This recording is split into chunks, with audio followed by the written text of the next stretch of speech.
Hello guys, Adam here from FourFourTwo. Now, I've been very ill the last couple of days, probably since the weekend really. Very raspy, sore throat, headache, pain in my neck, and you might be able to hear it in my voice today, I kind of sound like me, but if my dad was Sean Dyche or something, which would have been a very different upbringing to say the least, but I've had a lot of money though, which I guess is a plus. But yeah, very stuffy nose, and today we're going to talk about a very stuffy goal again. That stuffy goal, the one that Newcastle scored against Arsenal last weekend, because VAR have released audio of the decision-making process, as they've been doing for a few decisions. So we're going to go through that, talk about whether it was right or wrong, and then talk about the potential fallout, the aftermath from that audio being released, what it might mean for Mikel Arteta, given what he came out and said the other day. So let's crack on. So I'm going to read out the important bits of the transcript here, because otherwise we'll be here for 5 or 6 minutes, and no one really wants to hear me narrate this like a bedtime story with a raspy voice. So VAR, they initially, this is the first check that they want to make, is whether the ball's gone out of play. So they say, so Stuart Atwell, that is, who's on assistant VAR, can you have a look at this as well before we check the goal? For me, I've got no conclusive evidence that that ball is out. To which Stuart Atwell goes, no, I agree. And they're saying now that this decision was cleared because of the curvature of the ball and that there was no real conclusive camera angle to, empirically define whether it had gone out or stayed in.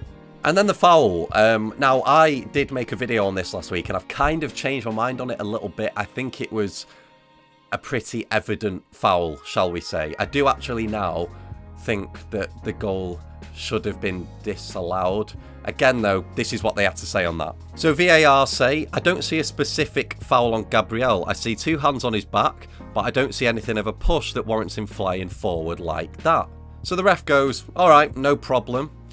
There could be a handball in there as well.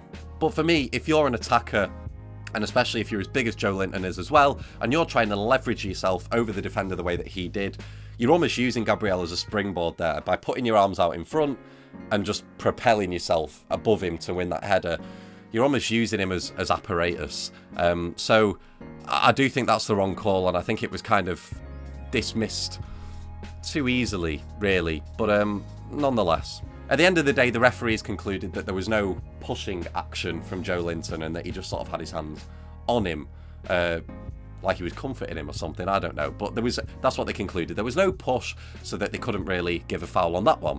Anyway, decision number 3 to make. Decision number 3 was, of course, the Anthony Gordon offside, in which the referee said, and I quote, they are struggling to find a point of contact where the ball comes off Joe Linton, meaning they didn't really know where the ball or at what moment the ball came off Joe Linton to go into Gordon's path, and then admitting, I don't know where the ball is, with it caught between 2 players in a sort of melee, which I guess is fair enough. Sometimes these things are hard to decipher when you've sort of just got a bit of a 2-man scrap for a ball. But listen, I don't think Gordon was offside. I don't think that's really the controversial decision in this whole process. I think it's probably the push on Gabriel. But anyway, to quote the assistant VAR Stuart Atwell on the Anthony Gordon call, so now you've got to decide, because you've got, I don't know, where the ball is, because the ball is being hidden from Joe Linton here, so you don't know where the ball is, and you've got no conclusive evidence of Gordon being ahead of the ball. So because of this inconclusiveness, which I can kind of understand because of the obstructed vision of the 2 players, they couldn't really give offside for Gordon, and they had to go with the on-field decision yet again, so I have no qualms with that one either. And Howard Webb, the head of the PGMOL, has reiterated that this was the correct process on Sky Sports, saying that, there was no clear evidence to overturn all 3 decisions, and that, it was an unusual situation where 3 different things had to be checked. So for me here, overall, I think that VAR has actually done its job very well, despite me now, to a later date, disagreeing with the foul on Gabriel. I still do think it's open to interpretation. I don't think it's a clear-cut one. I've just kind of changed my mind on it from a personal perspective. But ultimately, the referees have to see something clear and obvious, and they didn't deem that there was there. I think the whole process was carried out very well. Now, here lies the talking point, because Mr. Mikel Arteta came out afterwards and said that he felt sick to be a part of this. I feel sick. That's how I feel. I feel sick to be part of this. And that it was an absolute disgraceful decision. which is very, very similar to what Jurgen Klopp kind of said after the Tottenham-Liverpool game. However, here's the thing, Jurgen Klopp was vindicated by the audio that was released with the Luis Diaz offside at the Tottenham Hotspur Stadium. He was proved right, and I mean, I was in a pub watching that game, and I think everyone could kind of see, mate, he's miles on. And I'd had about 2 or 3 pints. So, you know, if the referees couldn't see that in a VAR room, then that just smacked of incompetency. And Klopp was vindicated, therefore, could face no retrospective action. However, to quote Arteta from 2 years ago, when Arsenal were in a top 4 race, they went to Tottenham under Antonio Conte and lost 3-0. And Arteta came out and said, if I say what I think, I will be suspended for 6 months, referring to the referee decisions on that day.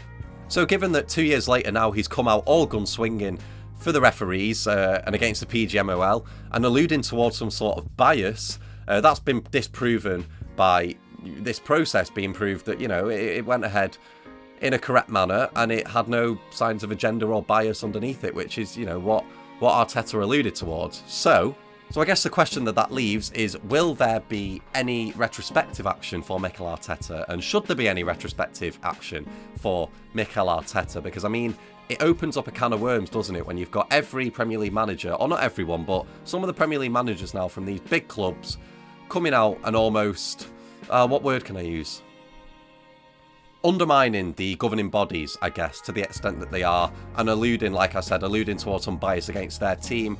It's painting the integrity of the PGMOL in a bad light, really, at the end of the day, isn't it? So I'm just wondering, will retrospective action be taken now we've got 2 weeks off and the PGMOL have got some time to sort of sit back and respond now to what Mikel Arteta has said? I mean, they have responded in one way, releasing the audio, but should he face any retrospective action? You can let me know in the comments below. A slightly shorter video today, but that is because I'm in pain. Anyway, I should be better for the end of this week, the next couple of days. Fingers crossed. I've had a lot of Lemsip and Barocca, which Adam Cleary told me to take. It was a very potent drink, put it that way, packed with vitamins. So it's kind of worked a charm. Bit of lemon and honey as well. So I'll be sounding a little bit better and I'll have a bit more life about me, I guess, towards the end of the week. But you can let me know what you think will happen to Mikel Arteta and whether you think anything should happen to Mikel Arteta.